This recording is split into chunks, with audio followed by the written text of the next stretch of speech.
Bien, c'est ce que je disais tantôt. Vous qui venez à peine de nous rejoindre, on n'a pas pu faire la diffusion directe.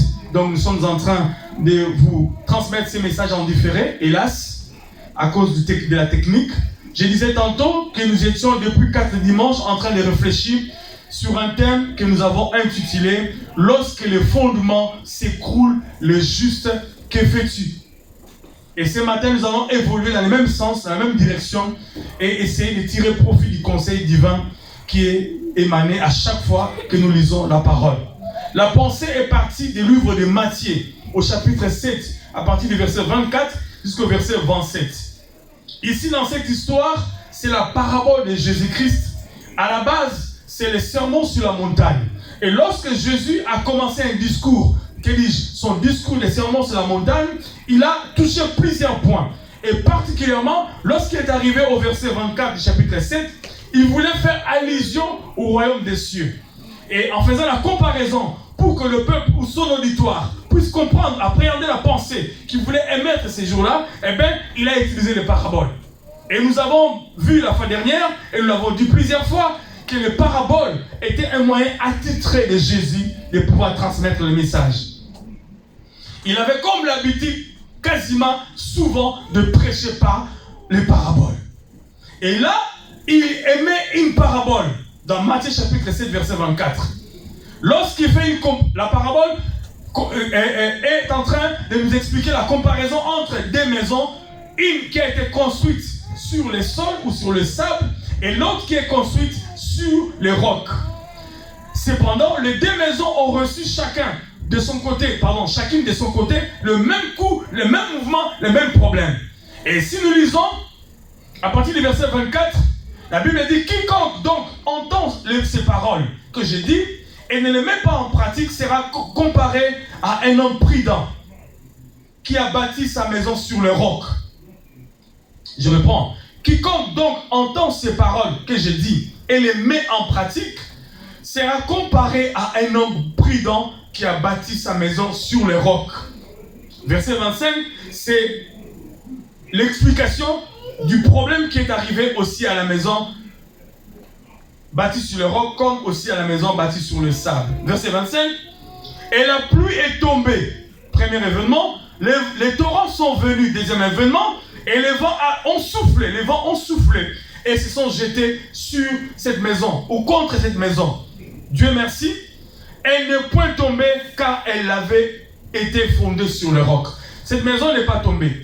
Malheureusement, la seconde maison, au verset 27, a reçu le même coup, le même problème. Mais hélas, la Bible dit, sa chute a été grande.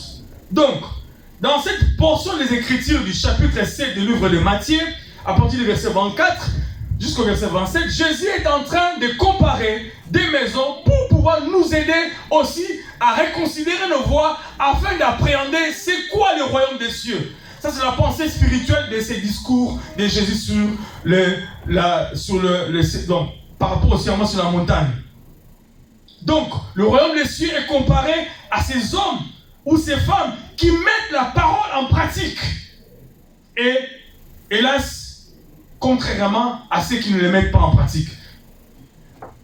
Et sur base de ces textes, nous avons regardé ces textes avec un autre œil. Nous avons essayé d'observer ces textes avec l'œil de l'aigle. C'est-à-dire quoi? Lorsque nous regardons ces textes, nous nous rendons compte d'un fait qui est réel. C'est que la maison qui est bâtie sur le roc, il est bâti sur la parole. Il est l'image d'un chrétien, d'une chrétienne, d'une église, d'un pays, d'une nation qui est basée sur la parole. Qui est basée sur Jésus, qui est le roc, qui est basée sur la connaissance de l'évangile, qui est basée sur le respect de la parole. Cependant, cette maison a subi le coup. Le vent et la tempête sont venus sur cette maison. En comparaison avec la maison qui est bâtie sur le roc, qui est l'image d'une nation, d'un chrétien, d'une chrétienne, d'une personne quelconque qui a bâti sa vie sur ce monde, qui vit dans la dépravation totale, qui est distancé de Dieu, qui vit dans l'opulence, dans la luxure, etc.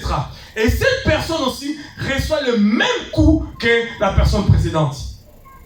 Moralité, les deux catégories de personnes reçoivent les mêmes situations dans leur vie. Ça veut dire quoi? Ça veut dire que être chrétien ne nous exempte pas de connaître les difficultés sur le chemin de la vie. C'est ce que nous avons conclu tous ces temps-ci que nous étions en train de voyager. Être chrétien, marcher dans la sainteté, vivre dans la quiétude ou dans l'intimité permanente de Yoshua Mashiach ne nous exempte pas des difficultés. La mort nous frappe aussi, en famille, dans nos maisons, etc. La crise nous arrive aussi. La maladie nous arrive aussi. Les difficultés nous arrivent, comme cela arrive aussi chez les païens. Cependant, ce qui est important, c'est ce que nous voulons essayer de pouvoir faire asseoir. Et c'est même le but pour lequel nous sommes en train de poursuivre cet enseignement. C'est la réaction ou les réactions. Quel type de réaction avons-nous face au problème? Parce qu'en fait, dans cette histoire, les deux maisons ont réagi différemment. Ils ont reçu des coups. La maison qui est bâtie sur le sable a réagi négativement, il s'est écroulé. Que dis-je? Elle s'est écroulée. Mais la maison qui est bâtie sur le roc a réagi différemment. Lorsque les coups sont arrivés, elle a résisté. C'est justement ça, cette réaction qui est importante pour nous de pouvoir considérer. Dieu, ce qu'il attend de nous, ce n'est pas tout simplement d'être des chrétiens, mais d'être des chrétiens capables de résister, capables de réagir positivement, même lorsque les coups nous sont frappés de partout. Gloire au Seigneur. Mais comment réagissons-nous face aux difficultés? C'est ça la démarche que nous étions en train de suivre depuis tous ces temps.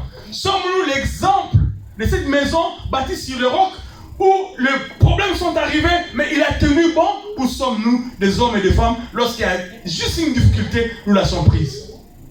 Une nouvelle négative qui arrive, ah, moi, je pense que c'est les sorciers de ma famille qui m'ont poursuivi jusqu'ici en France.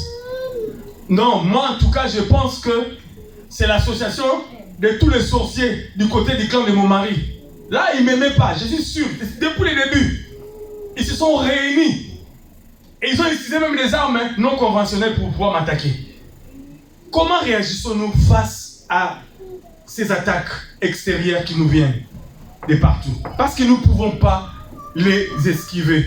Nous ne pouvons pas, que dis-je, nous ne pouvons pas les éviter. Pourquoi? Parce que c'est sur le chemin de la vie, ces choses arrivent, hélas. Dieu, que dis-je, Jésus même lui-même a dit, vous aurez des tribulations ici-bas, mais prenez-y courage, car j'ai vaincu le monde. Ça veut dire quoi? Ça veut dire que sur le chemin de la vie, les tribulations, il y en aura. L'humiliation, il y en aura. Les échecs, il y en aura. Les succès aussi, évidemment. Mais lorsque les négatives arrivent, comment réagissons-nous face à ces difficultés? Est-ce que nous lâchons prise? Nous jetons l'éponge? Ou sommes-nous les hommes et les femmes comme la maison bâtie sur les rocs? Gloire au Seigneur. Et ce matin, toujours cette même démarche, nous allons évoluer. Le dimanche dernier, on a vu Ézéchias, le roi de Juda. Alors que le royaume du Nord, qui a été complètement assiégé par Sanchérib. Pourquoi? Parce que c'est une maison bâtie sur le sable. Ils étaient distancés d'Adonai. Ils vivaient dans le péché totalement et complètement jusqu'à la moelle épinière. Et c'était normal que Sanchérib puisse, que dis-je, la Syrie puisse l'assiéger. Mais curieusement, 14 ans plus tard, Juda, qui vivait dans la sainteté aussi, a connu le même problème. Mais hélas, au départ, Ézéchias a lâché prise. Mais Dieu merci, parce que la Bible dit, il ne vient pas pour briser le roseau cassé.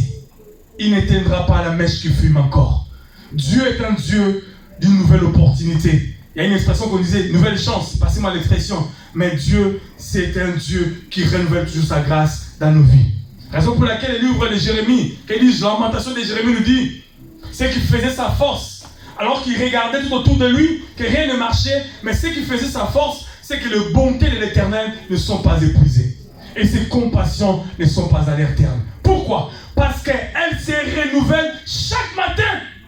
Et ce matin, bien-aimé, Dieu va renouveler ses bontés dans ta vie, va renouveler ses bontés dans ma vie, ainsi de suite. Mais comment réagissons-nous face aux problèmes qui nous accablent de partout? Nous avons défini en disant que l'action ou les actions c'est une attitude, ce sont des gestes que nous posons de manière préméditée. Les actions sont des actes préparés, des actes négociés, des actes réfléchis. Mais les réactions sont des actes spontanés. Ce sont des choses que nous posons sans trop bien savoir. Mais ces choses, ces réactions, ces attitudes est émanée de notre personne intérieure. Alléluia. C'est seulement lorsque nous sommes peut-être, je ne sais pas, des tempéraments colériques que par rapport à ta réaction, ta colère va s'exploser, ta colère va s'exprimer. Mais lorsque nous travaillons la personne intérieure par la parole, lorsque nous travaillons la personne intérieure par l'abnégation, lorsque nous travaillons la personne intérieure par la prière, eh bien, la personne intérieure va devoir s'habiller d'une personnalité divine.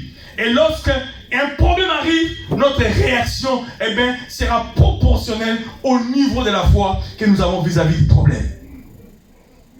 Jésus-Christ, au jour de sa chair, dit la Bible, il a été emmené dans le désert pour être tenté par les diables. Lorsqu'il fut tenté, il répondait dans toutes les questions que les diables lui posaient sur base de la parole. Pourquoi? Parce que c'est le moyen pour nous, enfants de Dieu, de réfuter les discours mensongers des diables, c'est la parole. Nous ne pouvons pas nous appuyer sur un discours de Mitterrand, ou c'est le discours, je ne sais pas, de Hollande, ou même de Macron, ou Joe Biden, etc. Nous ne pouvons pas nous appuyer sur même mon discours. Eh bien, nous devons que nous appuyer sur la parole. C'est alors, lorsque nous ne connaissons pas la parole, et qu'il y égard aux épreuves, nous serons limités pour pouvoir confondre l'ennemi qui sera en face de nous. Nous serons à court d'arguments. Raison pour laquelle, bien aimé, pour ne pas être à court d'arguments, ce sont des maisons qui sont bâties sur le roc. Et le roc, c'est la parole. Le roc, c'est la communion aussi que nous avons dans sa présence. Les rocs, c'est l'éthique que nous développons au quotidien dans les études bibliques, etc. Tout ça font partie du roc qui fait nous asseoir dans la connaissance de la parole. Gloire au Seigneur. Et ce matin, bien aimé, dans cette même allure, nous continuons toujours dans la même direction pour essayer de réfléchir sur une pensée aussi merveilleuse que le Seigneur aimerait que nous puissions partager ce matin.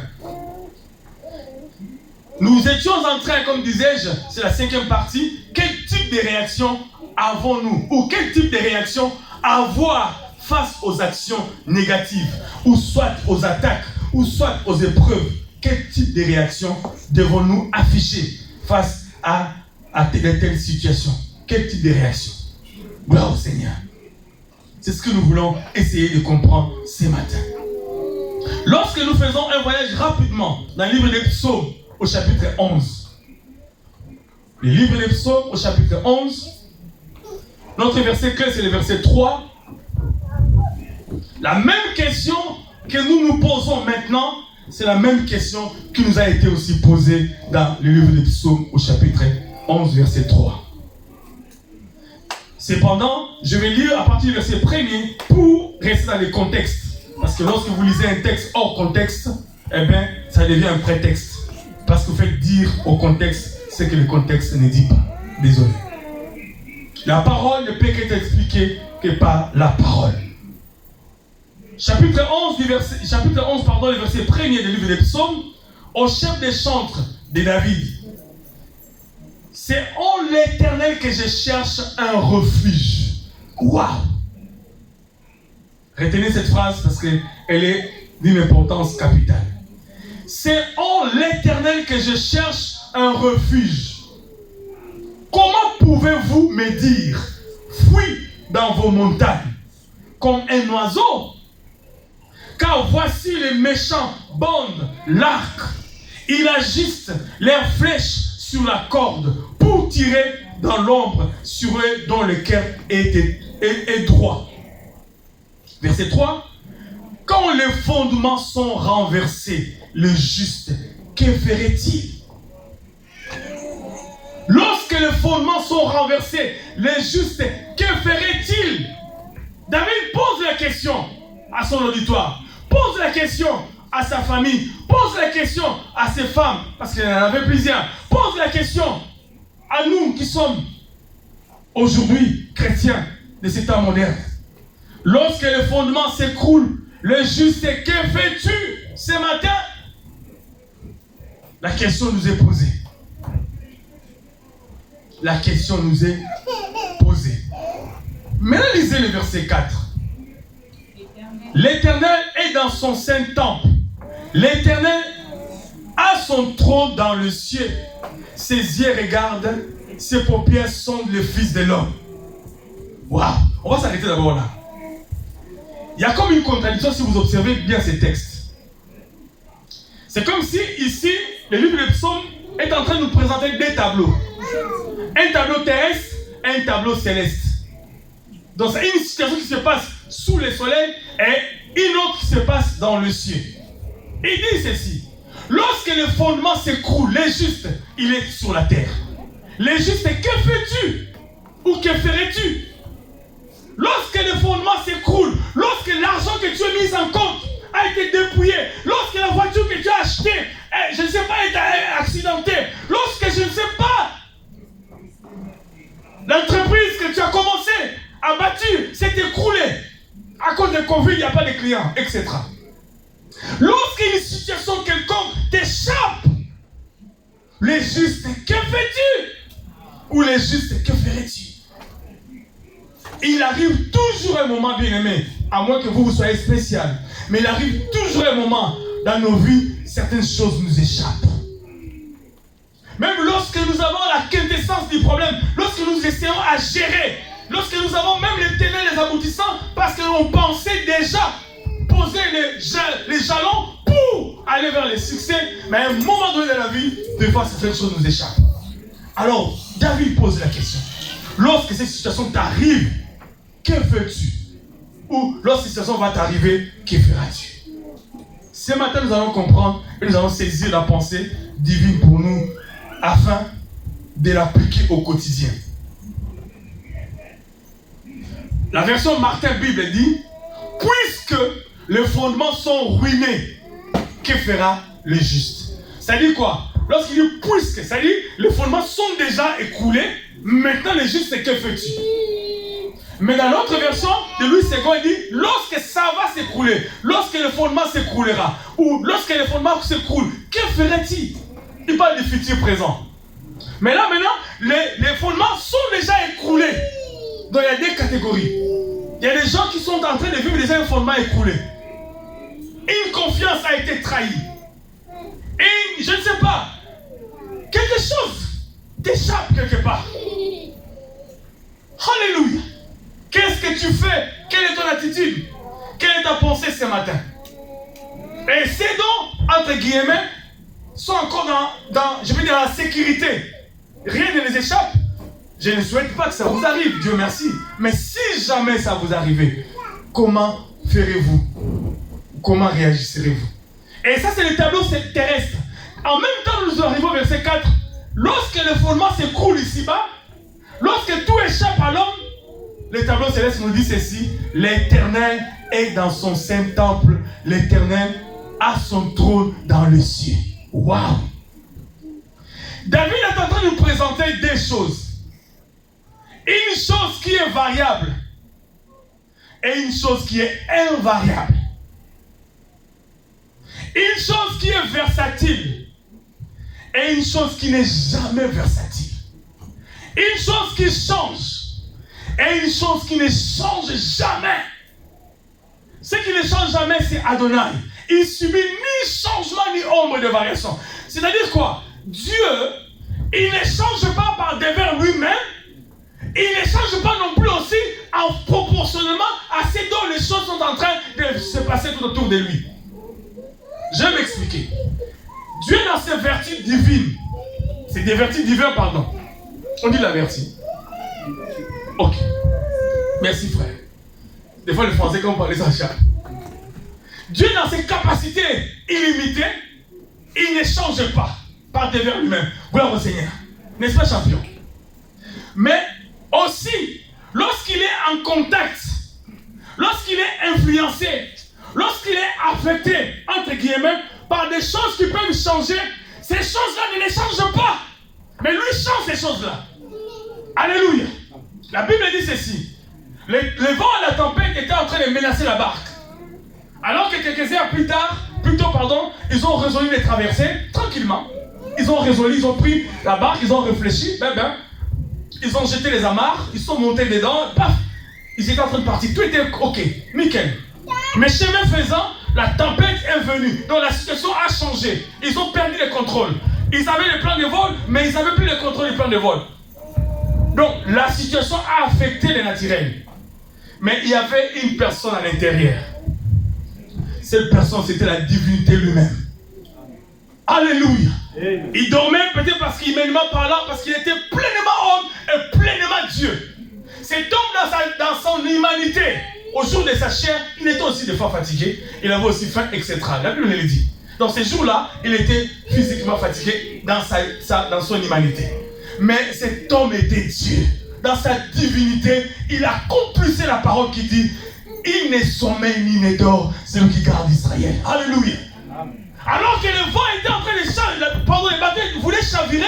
Pourquoi? Secoués par le vent et la tempête, les gars ont cherché, connaissant comment pêcher et tout ça, ils ont cherché par devers eux-mêmes trouver la solution. Ils n'ont pas pu. C'est alors qu'ils vont aller réveiller le maître. Pour lui: maître, réveille-toi. Tu te rends pas compte que nous sommes en train de vouloir nous noyer? Dieu leur a dit: mais attends. Dieu leur a reproché après. Lisez les textes. Pourquoi vous n'avez pas de foi? C'est ce qu'on va parler de la foi en fait. Dieu merci, on a révélé. Mais bon, Dieu leur a dit: pourquoi n'avez-vous pas de foi? Je suis en train de paraphraser. Qu'est-ce qu'il voulait leur dire?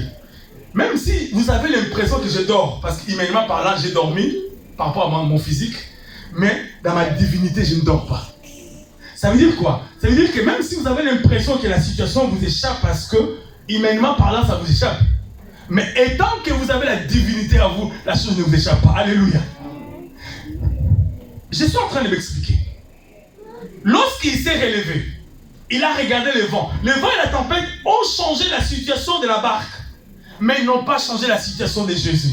Parce que c'est lui qui change les situations. Alors lorsqu'il s'est mis en contact avec le vent et la tempête, la Bible dit, par sa parole, la tempête et le vent ont entendu les maîtres.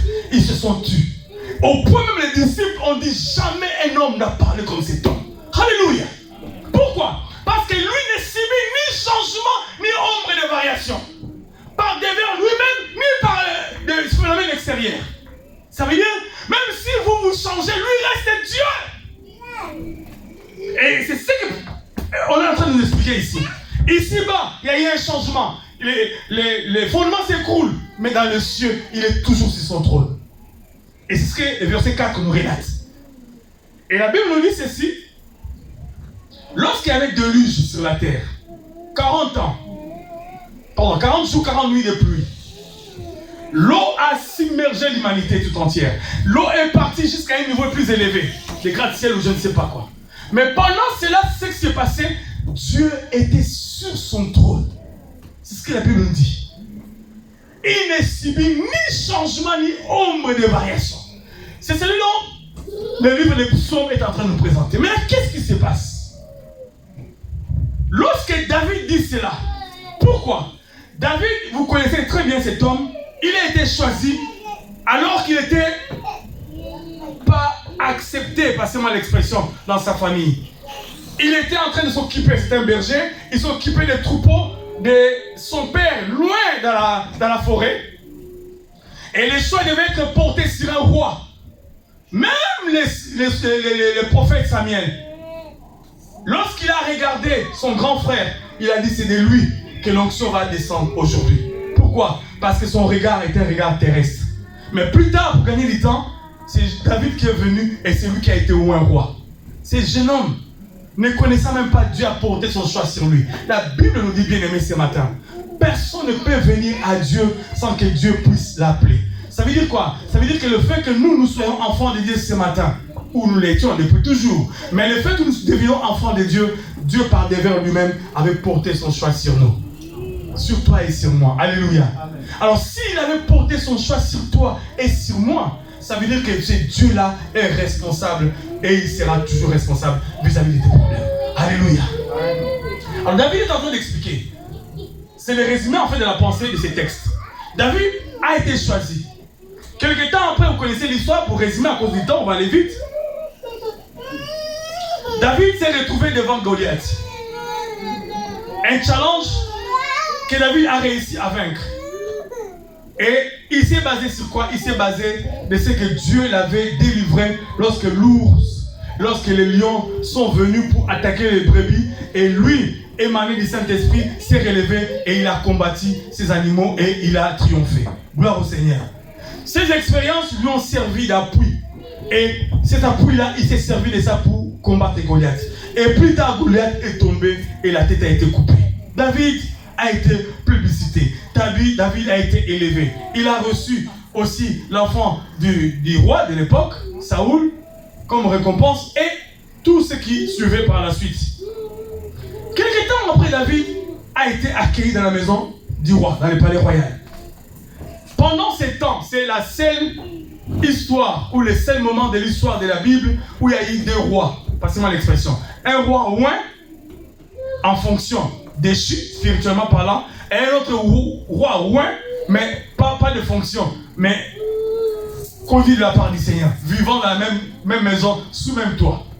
Bien aimé dans le Seigneur, Dieu peut pouvoir te choisir toi pendant que les gens pensent que tu n'es rien et qu'ils n'ont été encore en place. Et il sait ce qu'il fait. Alléluia. Amen. Dieu est un Dieu aux possibilités illimitées. Et c'est David là. Pendant quelques années, parce qu'à l'âge de 13 ans, à l'âge de 17 ans, jusqu'à l'âge de 30 ans, je réside. Donc pendant quasiment 13 ans, donc 17 à 30, David ne faisait que fuir Saoul. Pourquoi? Parce que Saoul avait un dent contre lui, parce qu'il savait que le royaume d'Israël allait pouvoir être posé sur lui, sur ses épaules. Vous connaissez très bien l'histoire, pour ne pas perdre beaucoup de temps. Et du coup, toutes ces expériences-là ont produit à David quelque chose de très important, ce qu'on appelle la confiance. Et ce matin, c'est ce que nous voulons essayer ensemble de réfléchir pendant un court moment, sur la confiance. Lorsque les fondements s'écroulent, les justes, que veux-tu? La réaction du juste, c'est d'exprimer la confiance. Et cette confiance est appelée, dans notre terme biblique, notre jargon chrétien, la foi. Alléluia. Parce que la confiance, bien aimée, elle est définie comment? La confiance est l'espérance ferme. La confiance. L'assurance d'une personne qui se fie à quelqu'un ou à quelque chose. L'espérance ferme. Et l'assurance d'une personne qui se fie à quelqu'un ou à quelque chose. Mais pour nous les chrétiens, c'est l'assurance ferme d'une personne qui se fie à quelqu'un. C'est la confiance. C'est un sentiment de sécurité. Bien aimé, la confiance et la foi, c'est des mots qui se ressemblent, est un sentiment de sécurité. Pourquoi de sécurité? C'est parce que nous avons confiance à la personne en question. Pourquoi? Parce que nous savons que la personne en question a les capacités ou toutes les capacités possibles pour régler les problèmes que nous connaissons au quotidien. C'est pour cela que je disais tantôt, lorsque les disciples se sont plaints parce que la barque voulait chavirer ou était en train de chavirer, eh bien, même à 90%, Jésus leur a dit, pourquoi n'avez-vous pas confiance? Pourquoi? Parce que la confiance, vous devez l'avoir en moi. Je suis avec vous dans le bateau. Si vous devez mourir, moi aussi je vais mourir. Est-ce que moi je meurs?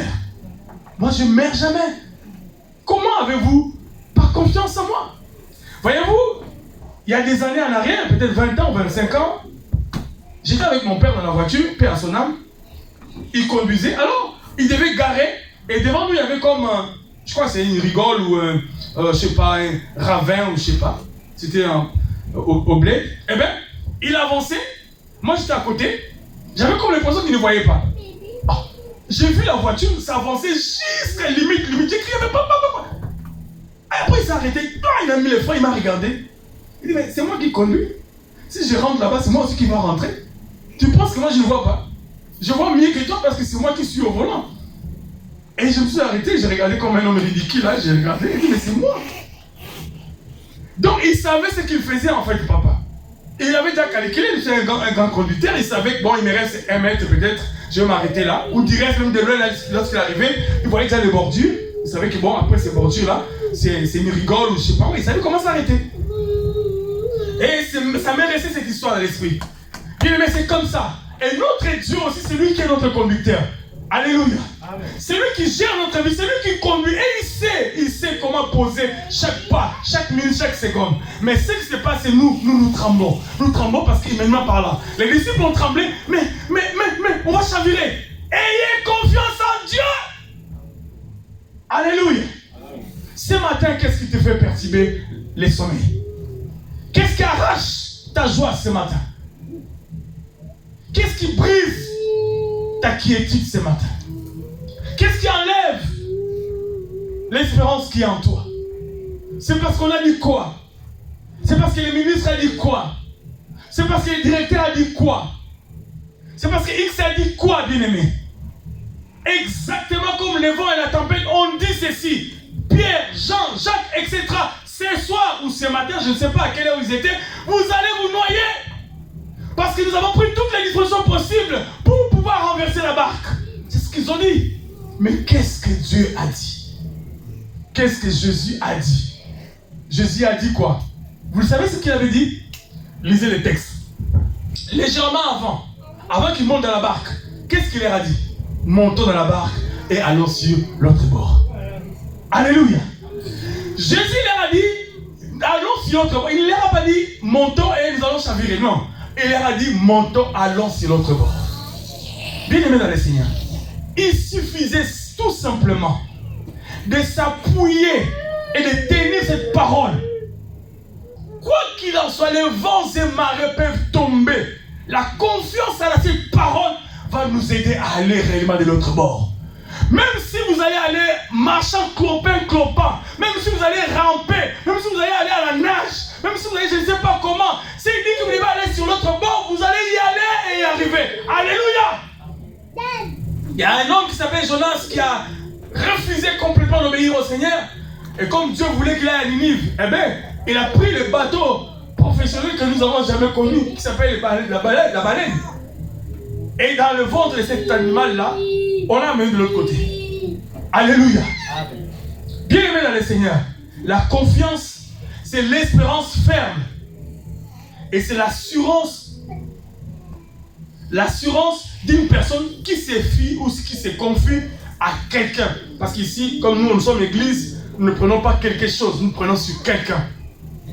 C'est l'espérance, c'est l'assurance d'une personne qui se fie à quelqu'un. Ce matin, bien-aimé, quelle est ta réaction lorsque le fondement s'écroule? Quelle est ta réaction? Tu racontes sur le toit tes problèmes? Quelle est ta réaction? Tu renverses tout sur ton chemin? Quelle est ta réaction? Tu marches en pleurant par-ci par-là? Quelle est ta réaction? Tu es dépressif ou dépressive? Quelle est ta réaction? Tu abandonnes? Quelle est ta réaction? Alléluia. Même Brianna aussi a réagi. N'est-ce pas? Quelle est ta réaction? Joli sourire. Quelle est ta réaction ce matin? Vous qui allez me suivre en différé, parce qu'on n'a pas pu émettre en direct, eh bien, quelles sont vos réactions vis-à-vis des problèmes qui vous arrivent? Alors, qu'est-ce qui se passe? Je reviens sur David. David a construit cette confiance avec le temps. Gloire au Seigneur. Deuxième information importante. La première, j'ai dit, c'est la confiance et la foi qui doivent être la réaction que nous devons émettre vis-à-vis des problèmes qui nous attaquent. Nous avons dit, le juste, lorsque le fondement s'écroule, que ferait-il? On répond, il doit garder la foi. Il doit garder l'espérance. Cependant, l'espérance et la foi est bâtie sur quelque chose, ou sur quelqu'un, pardon. Alors, comment pourrons-nous avoir confiance à quelqu'un si nous ne le connaissons pas? Qu'est-ce qui se passe? La confiance ou la foi se construit. Bien aimé dans le Seigneur, je voudrais rectifier et réfuter avec force, avec toute l'énergie, les gens qui pensent que nous, chrétiens, nous sommes des hommes et des femmes irréfléchis. Non. La foi, bien aimé, ce n'est pas déraisonner. La foi, c'est juste et raisonner. Pourquoi? Parce que la foi est bâtie sur une confiance étalée dans la durée aussi. Bien aimé dans le Seigneur, nous ne pouvons pas développer une confiance avec une personne si, au préalable, nous n'avons pas vu faire des choses dans les temps avec nous. David arrive au chapitre 11. Pourquoi? Parce que, autrefois, je disais tantôt, avant qu'il soit choisi comme roi, il fut un berger. Dans sa démarche dans ses exploits de la bergerie, il a vaincu les lions et l'ours. Pourquoi? Dieu était avec lui. Il a pris cette expérience comme un moyen ou comme un soubassement de la confiance. La seconde fois, il a utilisé les mêmes informations pour combattre Goliath. Alors que le roi était en train de dire, mais écoute, jeune homme, tu n'as rien d'égal à cet homme. Il est un guerrier depuis sa naissance. Ce gars-là, avec toute l'arme qu'il a, si tu oses, tu vas, comme lui-même a dit, il va prendre ton corps, le jeter et donner ça aux oiseaux du ciel. David a répondu au roi, roi, lorsque j'étais là-bas, et ce qui s'est passé, lion, l'ours est venu pour attaquer les animaux, Dieu m'aidait. Je suis en train de paraphraser. Pourquoi? Il a construit cette confiance dans la durée. Première étape. Et ces éléments-là lui ont servi de support pour combattre Goliath. Et lorsque, dans la marche avec Dieu dans la confiance, ou la marche de la confiance, des fois ne demande pas autre chose que simplement la confiance. Troisième information. Je vais d'abord revenir sur la deuxième pour continuer, mais je vous donne déjà la troisième information rapidement. La première, j'ai dit, c'est la confiance, la foi. La seconde, c'est construire la foi dans la durée. Et la troisième information, nous ne devons pas rajouter à la foi ou à l'espérance autre chose qu'elle-même la foi. David a été choisi, finalement, il va combattre Goliath, et ils ont résolu, non David, tu ne peux pas, même le roi lui-même, non, tu ne peux pas, prends mon épée, prends mon équipement, prends mes outils, va combattre avec ça. Et David a pris par respect, mais la Bible dit qu'il commençait à tituber, parce que c'était lourd, c'était un jeune homme, il avait à peine 17 ou 18 ans. Alors il n'a pas pu tenir, il dit non, roi, je lâche ça, ça c'est pas les affaires qui vont m'aider. Moi je sais le Dieu à qui je sers. Ce type-là a injurié les dieux d'Israël, je vais lui montrer de quoi ce Dieu est capable. Et il a pris sa lance et il a vaincu Goliath. Bien aimé dans le Seigneur, je disais tantôt, je revenais sur ça vers la fin. Troisième information, nous ne pouvons pas habiller notre foi par autre chose que la foi. Je m'explique. La foi est bâtie sur une personne. Et cette personne, c'est Jésus. Et c'est Jésus. Et je ne veux pas encore Jésus. Et nous ne pouvons pas habiller la foi en Jésus sans Jésus lui-même. Et Jésus, c'est qui? C'est la parole. Alléluia. Nous ne pouvons pas bâtir la foi qui est bâtie sur Jésus. Que dis-je, la tautologie, excusez-moi. Nous ne pouvons pas construire la foi qui est bâtie sur Jésus avec autre chose. Les gens racontent les choses, des histoires tissées les fils blancs. Des événements, je ne sais pas, qui sont beaux à entendre. C'est bien. Mais si ces événements ne sont pas dans la parole, ils ne serviront à rien pour l'évolution de notre foi. Pourquoi? La Bible dit ceci. Jean, que dit Romains, nous dit ceci. La foi vient de ce qu'on entend, et ce qu'on entend est quoi? Est la parole. Bien, la troisième information importante, j'insiste, je mets l'emphase là-dedans, nous ne pouvons pas, bâtir notre foi, construire notre foi, aiguiser notre foi, travailler notre foi, affermir notre foi avec autre chose que la foi elle-même, qui est la parole. La parole. La parole. Rien que la parole. Alors c'est ce qui s'est passé avec David. David, lorsqu'il arrive dans ces textes, la Bible dit, 13 ans, disais-je au début, de fuites, 13 ans de combats, 13 ans de difficultés, 13 ans de souffrances. C'est ce que j'ai dit au départ. Être chrétien, être choisi, être loin, n'exclut pas que les problèmes et les difficultés nous arrivent. David a été choisi par l'onction et il a été loin comme roi, mais il a vécu 13 ans dans une confusion totale. Une confusion totale. Totale. Pourquoi? Parce que les événements contraires étaient tellement en train de les terrasser, il a eu comme l'impression que tous ses calculs, même les projets qu'il avait émis, ne vont pas se réaliser. Hélas, c'est ce qui nous arrive aussi au quotidien. Nous avons comme l'impression que Dieu s'est distancé de nous et que les événements ne vont pas se réaliser. Nous perdons la foi. Nous perdons l'espérance. Nous perdons toutes ces choses. Lorsque nous arrivons au livre des Hébreux, chapitre 11, là où il y a, je peux même dire, une galerie des hommes et des femmes de foi.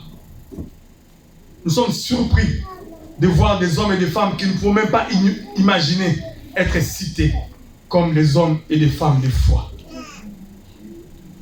Raison pour laquelle, bien aimé dans les Seigneurs, Pierre même l'a dit, les combats auxquels nous sommes en train de lutter ou de vivre au quotidien, eh bien, nos frères et sœurs aussi dans le monde entier vivent la même chose. Mais comment ils réagissent et comment toi tu réagis aussi.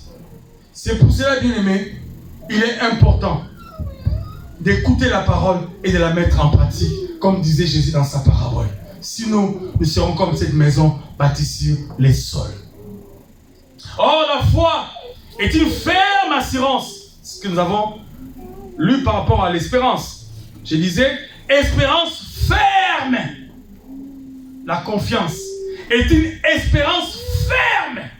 Donc, une espérance qui subit, pas seulement l'expression, qui subit ni changement, ni ombre de variation. Donc, intacte, mais dans la durée. Ici, bien aimé, ce qui est important, c'est dans la durée. Tu as cru aujourd'hui, demain, quel est ton état? Lorsqu'on amène le thermomètre de la foi, pour tester ta foi, tu es à quel niveau? Jésus même le disait lui-même, lorsque le Fils de l'homme viendra ici-bas, trouvera-t-il la foi dans le monde? Pourquoi? Parce que la foi est attaquée au quotidien par les diables. Et le but, c'est de nous distancer de la foi afin de pouvoir faillir. Nous avons défini la confiance comme l'espérance ferme. Et ici, dans Hébreux chapitre 11, à partir du verset 1er, on nous dit, or, la foi est une ferme assurance des choses qu'on espère et une démonstration de celles qu'on ne voit pas. Comment réagir, bien-aimé dans le Seigneur, par rapport aux vents et marées? Comment réagir, bien-aimé dans le Seigneur, lorsque les fondements s'écroulent? Exerçons la foi. Exerçons la foi. Ce matin, bien-aimé, notre 5e leçon, ou 5e discussion, 5e observation de la parole, nous devons exercer la foi. Nous devons exercer la foi. Nous devons conjuguer l'espérance. Nous devons conjuguer la confiance en qui? En Dieu ou en Jésus, si nous voulons le dire ainsi. Parce que lui ne subit ni changement, ni ombre de variation, mais lui change tout ce qui se passe tout autour de lui. Il est la parole.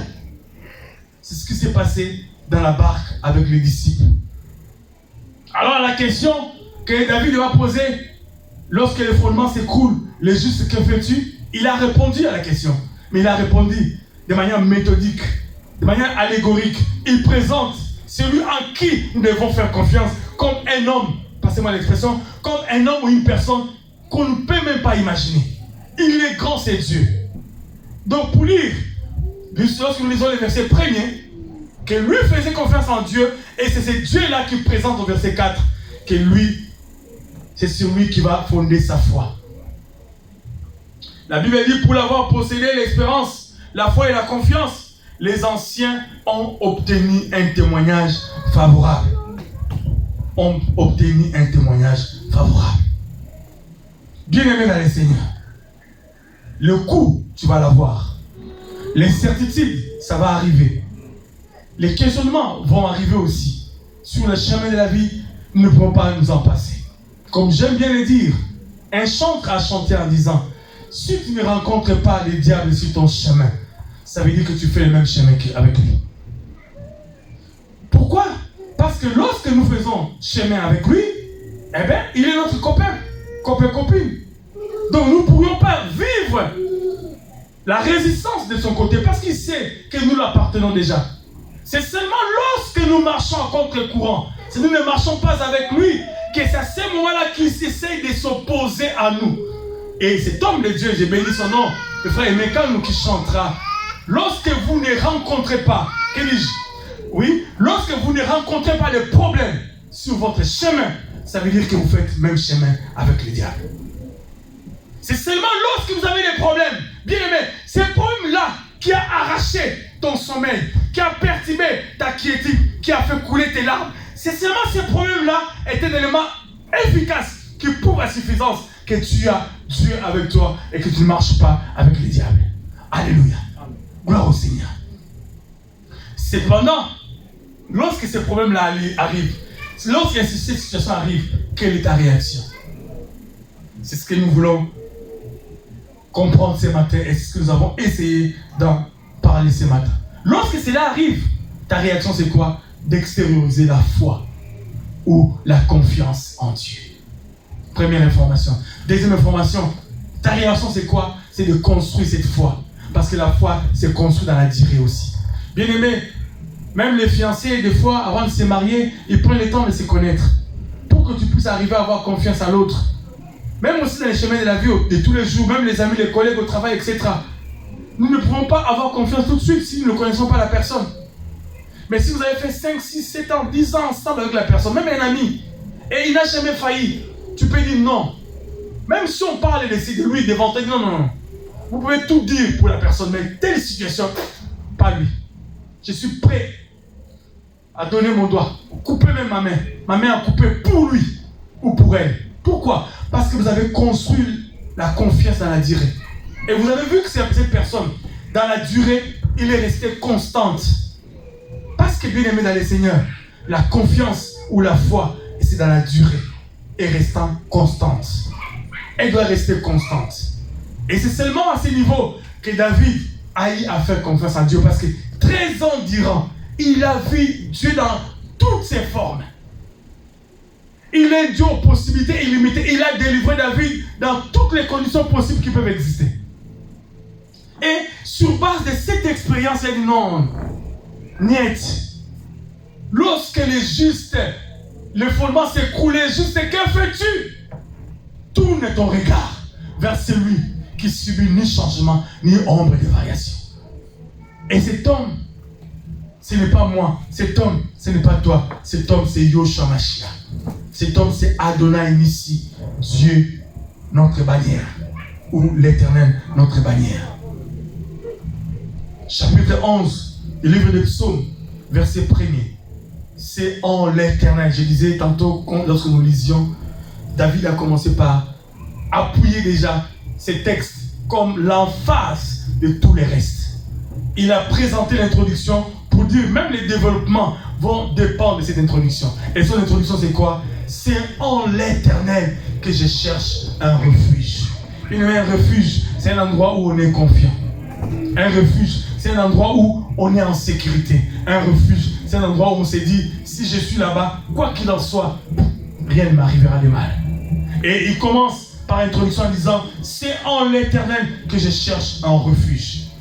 Alors il pose la question, comment pouvez-vous me dire, fuis dans vos montagnes? Parce que c'est en l'Éternel qui est mon refuge. Parce que j'ai vécu avec ces dieux depuis la savane et je l'ai vu faire des choses dans ma vie de manière extraordinaire. Et je crois encore aujourd'hui qu'il peut encore faire. Je crois aujourd'hui qu'il peut encore agir. Je crois aujourd'hui qu'il peut encore se manifester. Est-ce que ce matin, bien aimé, alors que nous sommes en train de chuter, à qui as-tu mis ta confiance? Ce matin, bien aimé, à qui tu as mis ta confiance? Ou en quoi? Parce que les hommes peuvent mettre la confiance à un homme, tout comme aussi peuvent mettre la confiance à une personne. Toi, ta confiance, tu l'as mise sur qui ce matin? Si tu es peut-être triste, c'est parce que ta confiance, tu l'avais mise à une personne, à une chose, à l'argent, au bien matériel, à un mari, à une femme, à un homme, je ne sais. Et cette personne-là, prédisposée à te faire du bien, mais limitée dans le temps et dans l'espace, il t'a trahi. C'est normal que tu sois déçu. Il avait toutes les bonnes foi pour te faire du bien, mais hélas, voilà, il t'a trahi. Et ce matin, bien-aimé, nous voulons revoir notre manière de faire les choses. Comme on dit, rectifier les tirs et essayer de bien voir sur qui devons-nous poser ou nous appuyer au quotidien. Ce matin, bien-aimé, à qui as-tu fait ta confiance? Nous allons couper la tête dans la prière. qui as-tu mis ta confiance ce matin? Tu t'es confié à qui ce matin? Qui est le soubassement de ta foi? Qui est la raison de ta foi? Qui est celui sur qui tu t'appuies? Nous sommes en train de réfléchir ce matin, chacun en train de prier déjà. À qui as-tu mis ta confiance ce matin?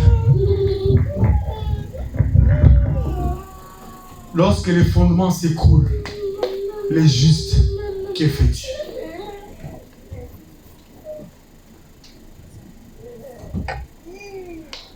Lorsque les fondements s'écroulent, les justes, que fais-tu? Les justes, tu te plains, les justes.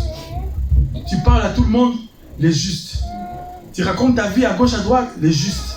Que fais-tu ce matin? Lorsque les fondements s'écroulent, les justes, que fais-tu? Alléluia.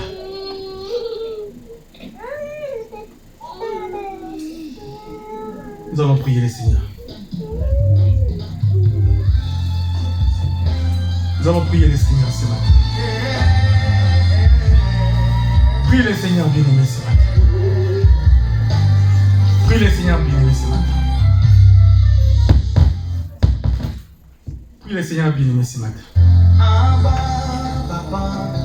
Prie le Seigneur ce matin. Alléluia. Alléluia. Ton corps est rempli de quel besoin? De la boisson, des soucis, des difficultés. Quel est le besoin de ton cœur ce matin? Quel est le besoin de ton cœur ce matin? Moi, oh Seigneur, mon cœur aimerait te chercher ce matin. Mon cœur aimerait, Jésus, te trouver ce matin, Jésus. Alléluia.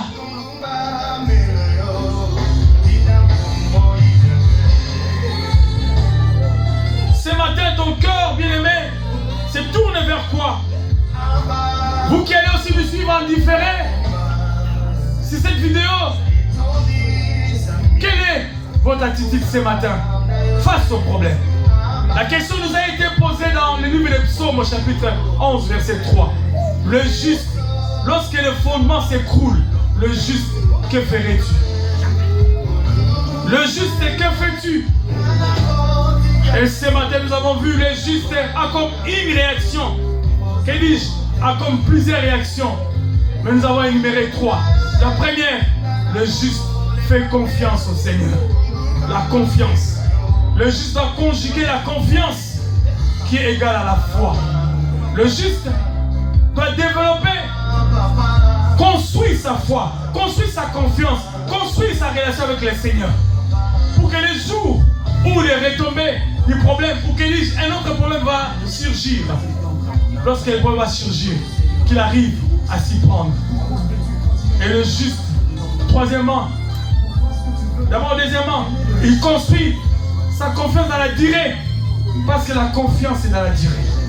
Et troisièmement, il bâtit sa confiance sur la confiance. La parole est la nourriture qui fait croître la confiance. La parole, la confiance en Dieu, la confiance en Jésus, la confiance à sa parole et être nourri que par cette parole.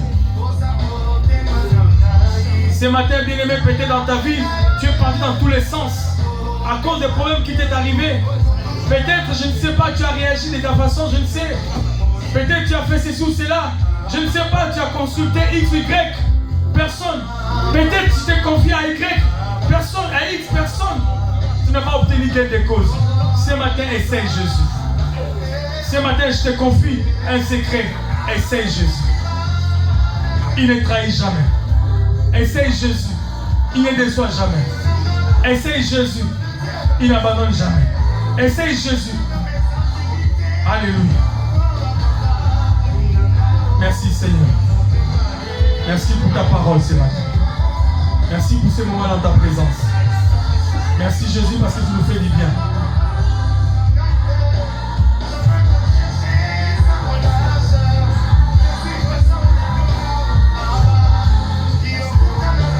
Merci Jésus.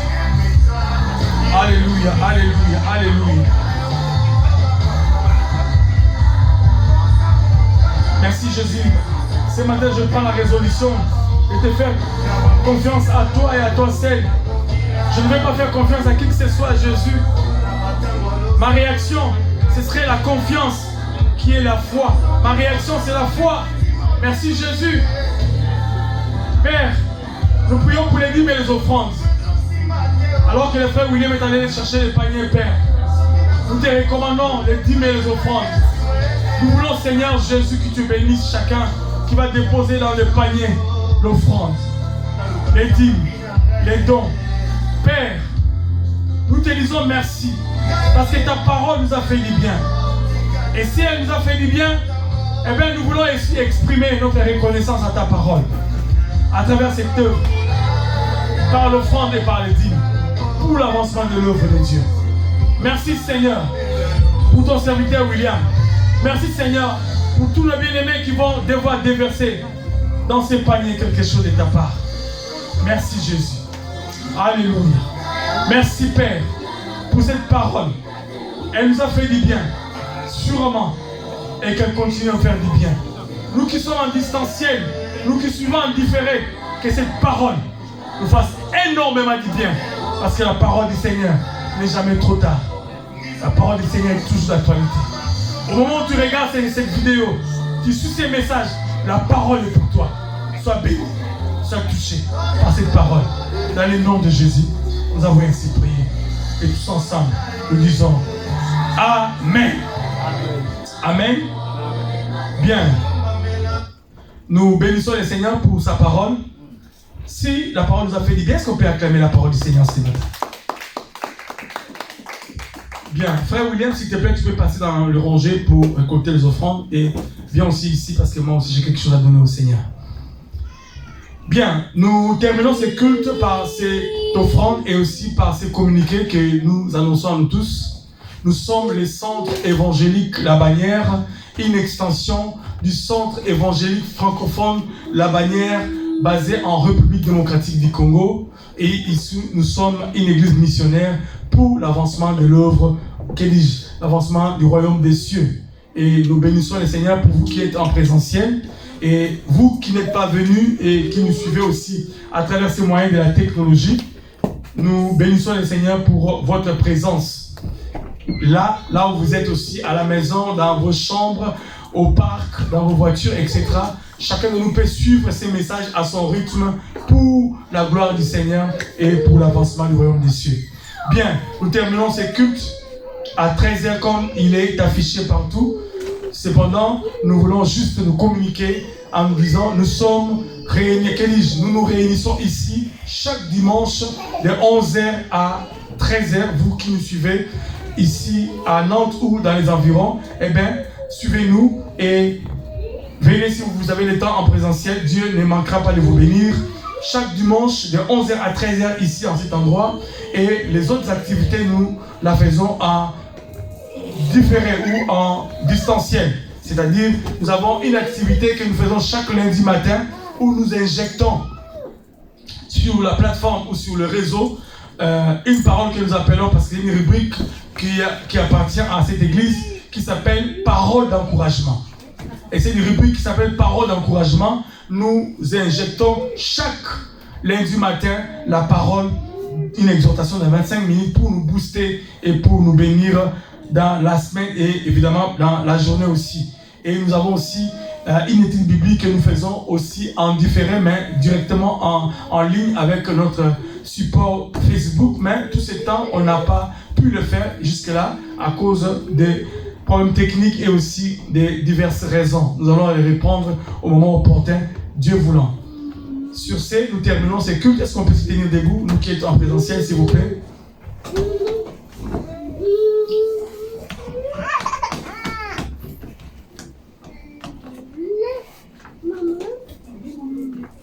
Nous allons terminer. Est-ce que chacun de nous peut prier le Seigneur, s'il vous plaît, et bénir Dieu pour ces cultes et recommander la semaine entre les mains du Seigneur, s'il vous plaît.